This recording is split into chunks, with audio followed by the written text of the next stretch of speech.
Bueno, pasamos al siguiente conferenciante. Es Ana Isabel Alguacil, es médico, coordinadora de calidad y pertenece al comité de dirección del Hospital Clínico de San Carlos de Madrid. Voy a decir otro detalle, es de Granada como yo, así que bienvenida. Todos también, todos los demás también.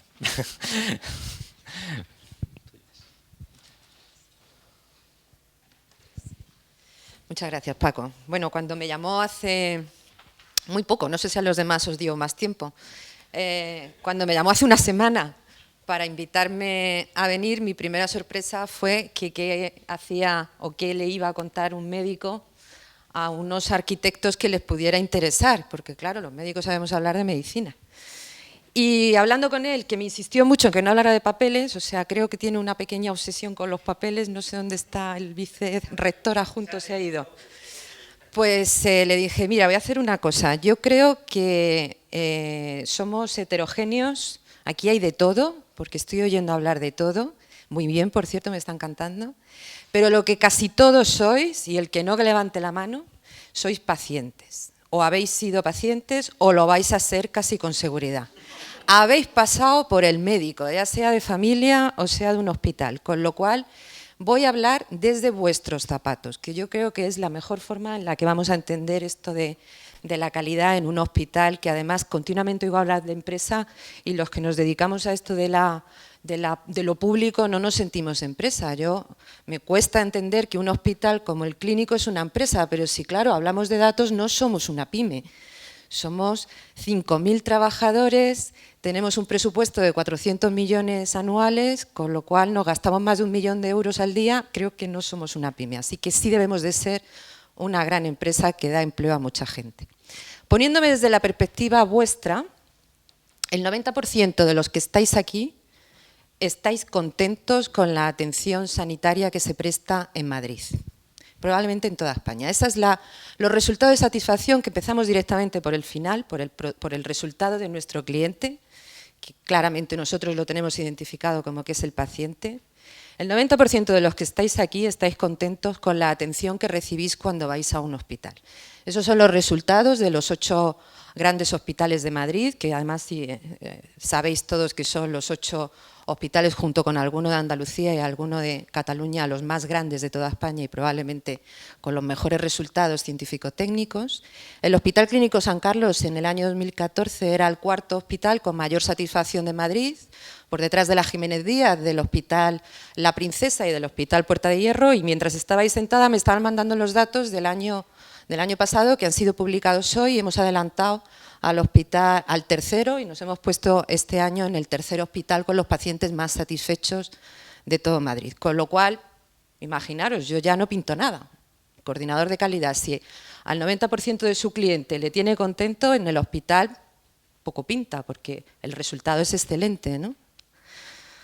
Bueno, yo no me creo estos datos. Yo no me creo que el 90% estéis contentos con la atención que recibís cuando vais al médico. Si nos ponemos a explorar la encuesta de satisfacción, resulta que con lo que más contento estáis es justo con lo que los resultados prevén, que es con la calidad científica y técnica que damos a nuestros pacientes, con la competencia del médico. Pero claro, yo me imagino que si a mí me preguntan por la competencia del piloto, voy a decir que es buena por la cuenta que me trae, porque si no, mal vamos si me monto en un avión, ¿no? ¿Qué entendemos cuando nos están preguntando competencia técnica si somos pacientes? La peor satisfacción con el edificio, con lo cual más vale que el coordinador de calidad fuera un arquitecto, porque está claro que lo que peor ofrecemos en un hospital es la calidad hostelera, las instalaciones, la comodidad de la cama, la comida, la temperatura, la accesibilidad, etc. Pero claro, si investigamos un poquito más y yo ahora os preguntara, oye, cuando habláis de los médicos y de su competencia, ¿qué estáis pensando? Claro, probablemente es la misma pregunta que le hacen a la gente en las encuestas cuando dicen que la profesión mejor valorada es los médicos y dicen que la peor valorada son los periodistas, perdón, que por aquí había un periodista, pues es la peor valorada. Y la mejor valorada los médicos, ¿pero por qué? Sí, claro, si yo a mí ahora me preguntaran si voy volando en un avión, no por la competencia del piloto, que la doy por supuesta, sino ¿Cuál es mi experiencia cuando estoy aterrizando? Si siento miedo, si siento confianza, si me gusta el ruido ese que hace los flaps, o no sé cómo se llama. Claro, ya me están preguntando cosas más concretas sobre la competencia del piloto a la hora de aterrizar y yo ya puedo expresar mi experiencia. Y eso también lo hacemos en las encuestas. Cuando ya preguntamos algo mucho más concreto, que sí está relacionado con la competencia del profesional, y es que un paciente ingresado, ya sea para una cirugía o para curarse una neumonía, no debería sentir dolor, porque algo mal estaríamos haciendo los médicos si al paciente no le estamos quitando el dolor, ya la cosa cambia. Resulta que aproximadamente el 50% de nuestros pacientes ingresados tienen dolor, pero es que una tercera parte dice que tienen mucho dolor. Y el dolor, aunque sea un valor cultural que el dolor cura, no, el dolor no cura. El dolor genera ansiedad y dificulta la recuperación de una patología. Por lo tanto, si ya vamos a preguntar la experiencia del paciente, ya no estamos teniendo tan claro que el paciente esté contento ni que seamos tan competentes si medimos la calidad desde el punto de vista de la experiencia del paciente. Claramente el dolor es una experiencia negativa. Y nos están diciendo una tercera parte de nuestros pacientes que están muy contentos, que sienten dolor. Por lo tanto, si nos aproximamos a la calidad desde el punto de vista únicamente de las encuestas y desde un punto de vista técnico, la calidad científico-técnica es estupenda, vamos a dedicarnos a los edificios, que es lo que menos satisfacción produce. Pero está claro que no, que en la parte científica también tenemos que mejorar. Por cierto, por si os aburría la conferencia, os he puesto fotos del hospital, que como sabéis es un edificio protegido históricamente, porque es protegido por patrimonio porque fue frente de batalla en la Guerra Civil, con lo cual tenemos la fachada protegida y no podemos tocarla, y bueno, pues como son arquitectos igual les interesa. Tenemos los datos de lo que son verdaderos resultados, porque nuestro producto sí lo tenemos claro también, nuestro producto es resultado en salud. Si hacemos las cosas bien, la población durará más años y más años de calidad de vida. Ahí tenéis un indicador de calidad típico de resultados en salud. Esperanza de vida, en este caso medida a partir de los 65 años, y años de vida en calidad, que no es lo mismo vivir muchos años que vivir muchos años bien. Y tenéis los datos por comunidades autónomas. Estáis viendo que hay comunidades autónomas como Madrid, que es la que tiene mayor esperanza de vida a partir de los 65 años, que dice que una persona que en el año 13, creo que son datos del año 13, tuviera 65 años, le quedaban 21 años previstos de esperanza media de vida. Pero además de esos 21 años, la mitad, básicamente 12,7, iban a ser años de vida en salud, con calidad de vida. La mitad de esos años los iba a vivir bien, la otra mitad un poquito peor. Pero si veis las distintas diferencias de años de esperanza de vida y esperanza de vida o años de vida saludables por comunidades autónomas, hay una gran diferencia entre vivir en Madrid o vivir en Ceuta o vivir en las Canarias, con el buen sol que hay allí. Y con la contaminación que tenemos en Madrid, pues resulta que si vivimos en Madrid tenemos posibilidad de vivir 3 años más que si viviéramos en las Canarias o si viviéramos en Andalucía, que encima yo soy de allí, imaginaros, mucho peor. Y esto se debe a que los médicos de Madrid o la sanidad en Madrid está certificada con la ISO, o tenemos el FQM, o estamos acreditados por la Joint Commission, o tenemos las certificaciones de la Canadian Council, o todas estas normas de calidad. O porque tenemos robots Da Vinci que hacen cirugía robótica, o porque tenemos telemedicina, o porque ahora nos ha dado por el Big Data. ¿Qué creéis? Hace 40 años, el ministro de Sanidad de Canadá publicó un informe que los que nos dedicamos a salud pública es archiconocido, le llamamos el informe Lalonde, porque era en esos años el ministro de Sanidad en Canadá se llamaba Mark Lalonde. Encargó un estudio en el que determinaron cuáles eran los determinantes de salud, en qué influía vivir más o vivir menos. Es la gráfica de la izquierda. Lo que determina claramente, prácticamente un 40%, vivir más es el medio ambiente, seguido de los estilos de vida. El medio ambiente es la contaminación, el ruido, en función de dónde vivas, más horas de sol, menos. Los estilos de vida son hábitos saludables, hacer ejercicio, comer bien, no fumar, no beber alcohol o lo justito. La biología humana, que es lo genético, con la carga de enfermedad que nacemos cuando nacemos por la herencia familiar que hemos recibido. Pero solo en un 25% o menos incluso el propio sistema sanitario, los médicos, las enfermeras, las normas ISO y la normativa y todo y la Agencia Española del Medicamento y lo que queráis, influyen en que vivamos más o menos años. La gráfica de la izquierda, la derecha para vosotros, es lo que en Canadá hace 40 años y probablemente ahora se dedicaba en presupuesto sanitario a salud.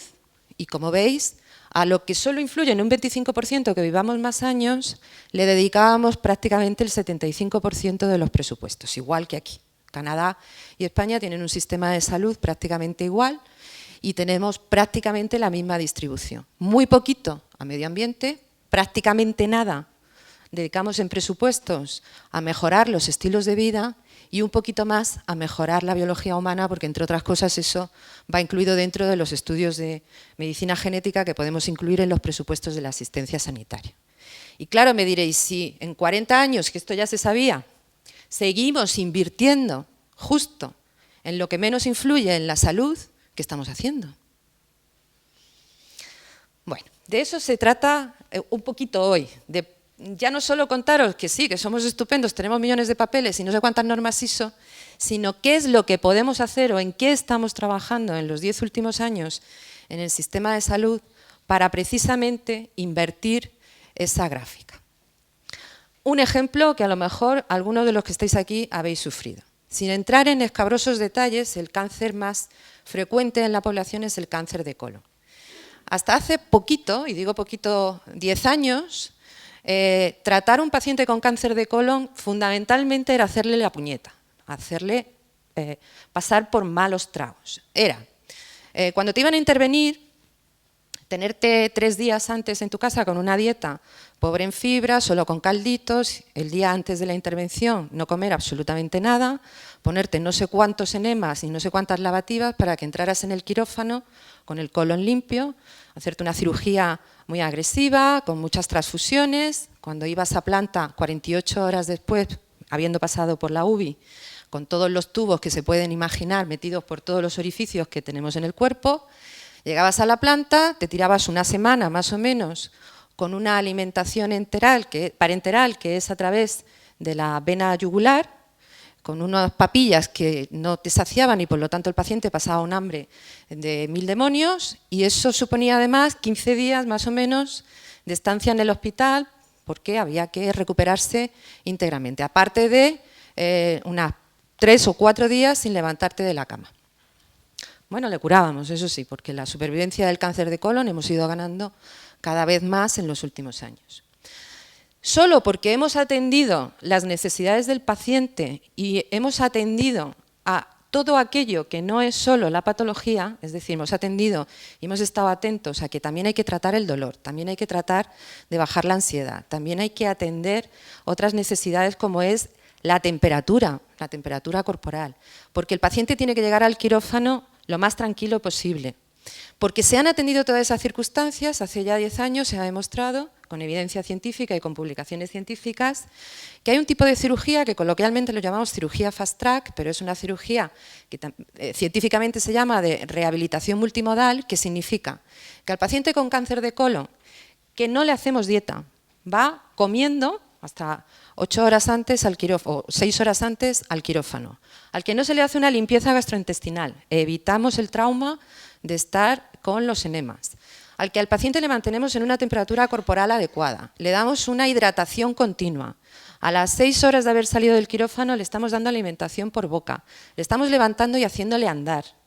Es una paciente que en 4 días está en condiciones de irse a su casa para poderse rehabilitar funcionalmente de forma íntegra. Es decir, científicamente hemos atendido a la experiencia del paciente en cuanto a aquellas otras cosas que no son solo el edificio y la estructura, es decir, hemos atendido sus necesidades biológicas, disminuyéndole el dolor, disminuyéndole el estrés, disminuyéndole el hambre, aumentando el ejercicio físico y eso además hemos comprobado que hace que clínicamente el paciente se recupere antes y mejor. Ni qué decir tiene que si ahorramos estancias, se va 3 días antes de estancia media o nos ahorramos 3 días de estancia media en un hospital, estamos ahorrando costes y estamos haciendo que además el hospital sea más eficiente en la utilización de los recursos porque podemos operar a más pacientes. Por tanto, atender las necesidades del paciente en cuanto a lo que necesita de verdad, no solo un trato amable, no solo información, sino también atender las otras cosas emocionales que adornan una enfermedad y no solo el tumor, hace que el paciente se recupere antes. Y en esas estamos en el Hospital Clínico San Carlos, atendiendo además uno de nuestros peores resultados. Ya nos gustaría llegar al 1 sigma, yo no sé si el 1 sigma existe, pero ya nos gustaría llegar a eso, porque por si no lo sabéis, 9 de cada 100 pacientes que hoy están siendo atendidos en un hospital sufren un incidente relacionado con la atención sanitaria, lo que llamamos un evento adverso. Que además, esos 9, la mitad, si hubiéramos tenido buenos sistemas de calidad, que hubieran tenido controles de calidad, no tendrían por qué haber ocurrido. Es decir, estamos provocando en un hospital un daño añadido al propio daño que el paciente trae con su propia enfermedad. Y esos datos que están ahí los conocemos desde hace 10 años y no son peores que los datos de otros países occidentales como los nuestros, son datos parecidos a los de Reino Unido o a los de Francia o a los de Italia, hacen que nos planteemos que no solo con medidas de protocolización como las que hemos visto antes, atendiendo necesidades del paciente, sino haciendo que el paciente también colabore en su propio cuidado, estamos intentando reducir la incidencia de esos eventos adversos. Al igual que yo, si me monto en un avión, hay una azafata que me explica que yo me tengo que poner el chaleco salvavidas y yo tengo que soplar por un agujerito, nosotros cuando un paciente entra en un hospital, en el canal de televisión del hospital ponemos un vídeo para que el paciente entienda que también tiene que cuidar por su salud y tiene que ayudarnos a nosotros a que no nos equivoquemos lo necesario. Os voy a poner un vídeo. Este vídeo es un extracto del vídeo que tenemos en las habitaciones de los pacientes, muy cortito, para que veáis cómo intentamos que los pacientes colaboren con nosotros en cuidar de su propia salud.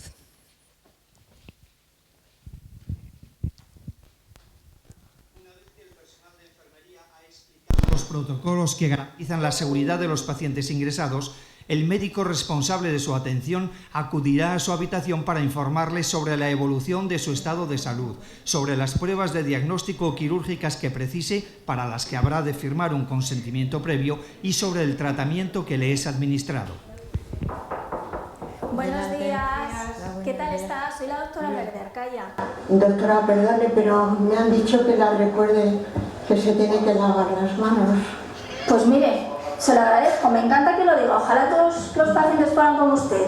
¿Qué tal está? Pues estoy bastante mejor. ¿Sí? Sí. ¿Ha pasado buena noche? Sí. Me ha dicho la enfermera que no ha tenido fiebre esta mañana. Sí. ¿Es así? Sí. Bueno, Estoy pues mejor. fantástico, ¿no? Muy bien. Bueno, vamos a ver, sabe que esta mañana le hicieron un análisis de sangre y a continuación le hicieron una radiografía del pecho. Las dos cosas han salido bastante bien. Eso significa que han desaparecido las lesiones del pulmón y sus análisis se han normalizado. Así que vamos a iniciar el tratamiento que usted tomaba previamente en casa. Sabe que hubo medicinas que tomaba en su domicilio que aquí las retiramos, que ya hablamos de ello. Entonces vamos a retomar todo el tratamiento y en cuanto usted mejore, pues a ver si nos podemos ir a casa. ¿Le parece? Bien. Mañana la veo otra vez. Hasta luego. Muchas gracias. De nada, hasta luego, hasta otro día. Ay, me lavo las manos.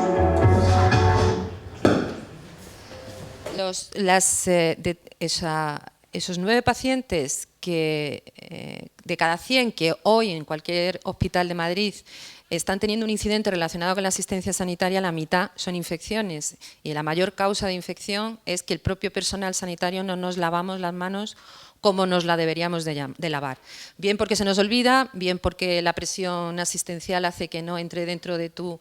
que te acuerdes, o bien porque la propia rutina del trabajo hace que no tengamos la cultura de la higiene de manos. Por eso estamos intentando que sea el paciente el que nos recuerde que nos tenemos que lavar las manos antes que tocarle. Y si todos los pacientes nos recordaran que antes de ponerle una mano encima nos laváramos las manos, probablemente disminuiríamos la infección relacionada con la asistencia.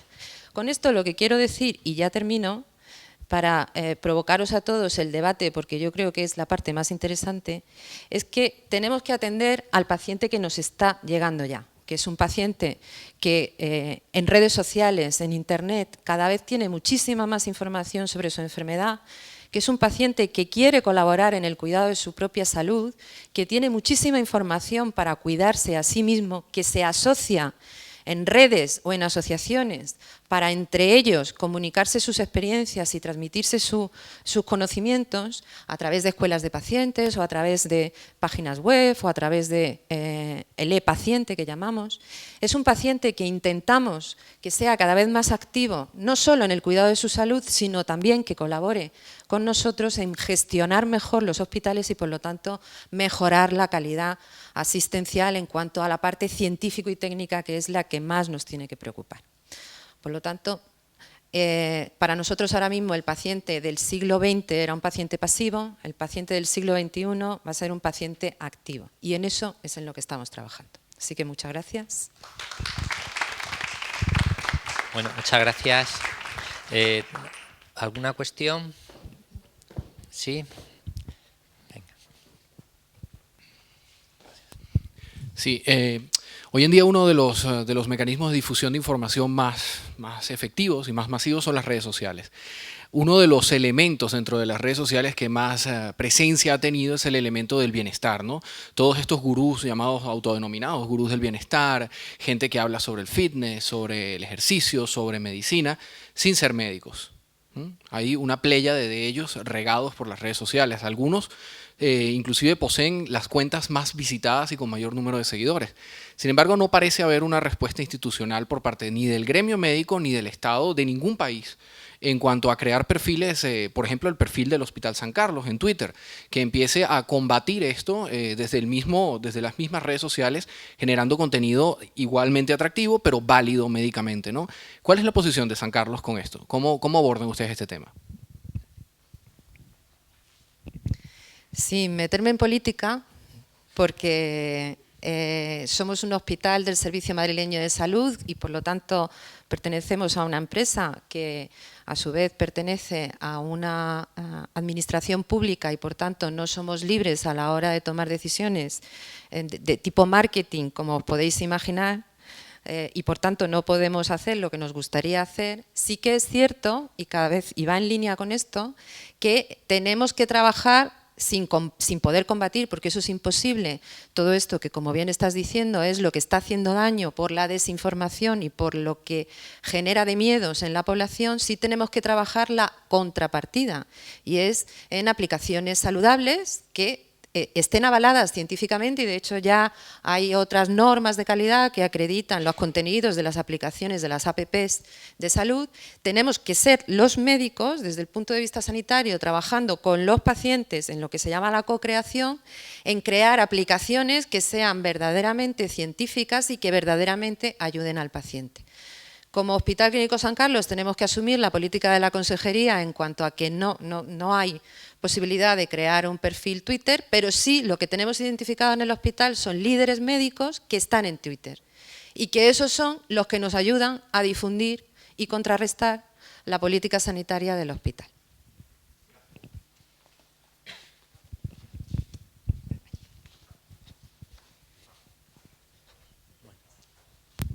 Solamente quería saber si dentro de la política de calidad se contemplando algo de cara a los acompañantes de los pacientes. Tenemos un consejero nuevo que de hecho ha creado una dirección general que la llama de humanización, porque esto que podría resultar una paradoja, y es que una profesión clásicamente humanista como la medicina resulta que ahora hay que humanizarla. Y efectivamente, en cierta manera, y vuelvo a decir, sin entrar en política, podemos estar más o menos de acuerdo con la palabra, que puede ser más o menos acertada, hablar de medicina y humanización, que debería de ser lo mismo, pero efectivamente a veces o desde hace un tiempo nos hemos ido separando de la parte humana del paciente y yéndonos más a la parte científica, y es verdad que al paciente cada vez le tenemos más solo dentro de los hospitales. Y hay una política de acompañamiento que está promoviendo ahora el nuevo consejero que tenemos, que es que en las urgencias estén los pacientes acompañados las 24 horas. Existe una política de puertas abiertas en las UCIs, que el que más resistencia tiene es el médico a dejar que entren los familiares, pero que científicamente se ha demostrado que una UCI, que clásicamente es un sitio de puertas cerradas y que si habéis tenido alguna vez un familiar en la UBI sabréis que solo se puede entrar a visitarlo 1 o 2 veces al día durante media hora y vestido casi de buzo, pues ahora la política es la contraria. La presencia de personas vestidas de calle dentro de la UCI como si fuera una planta normal acompañando al paciente que está completamente intubado, eso reduce las infecciones, porque hacemos que entren virus, para que lo entendáis, y bacterias de la calle que son menos patógenas que las que viven en los hospitales, que son armas de destrucción masiva. Entre ellas compiten y eso hace que la flora del hospital cambie. Por lo tanto, desde el punto de vista científico, precisamente atender una necesidad de los pacientes, que es el acompañamiento, reduce el estrés, alivia el dolor y reduce la infección nosocomial. Y eso, lo que ahora tenemos que superar es la barrera de la reticencia del profesional que se acostumbre a trabajar con los familiares viendo lo que están haciendo.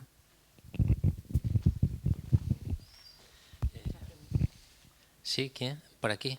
Bueno, la última, permitirme que...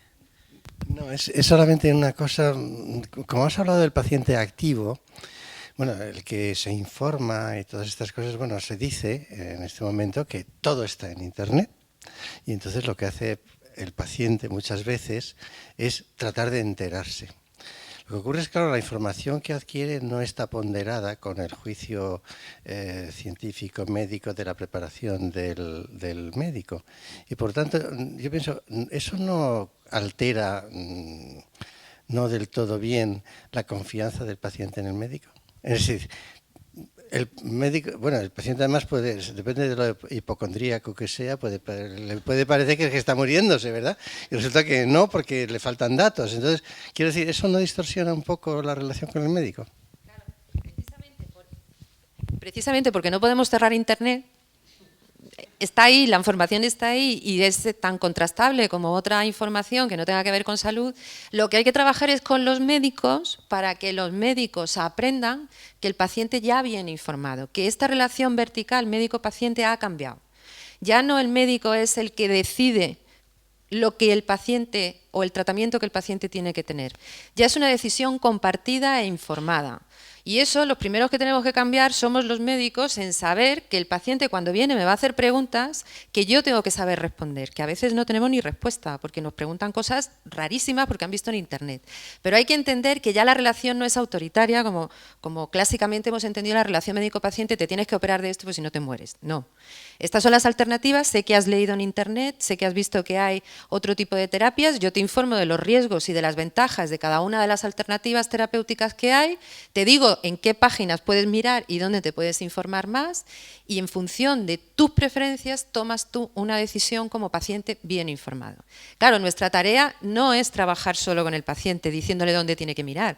Nuestra tarea fundamental es trabajar con los profesionales para que cambien el paradigma de tratamiento que tenían hasta ahora con el paciente.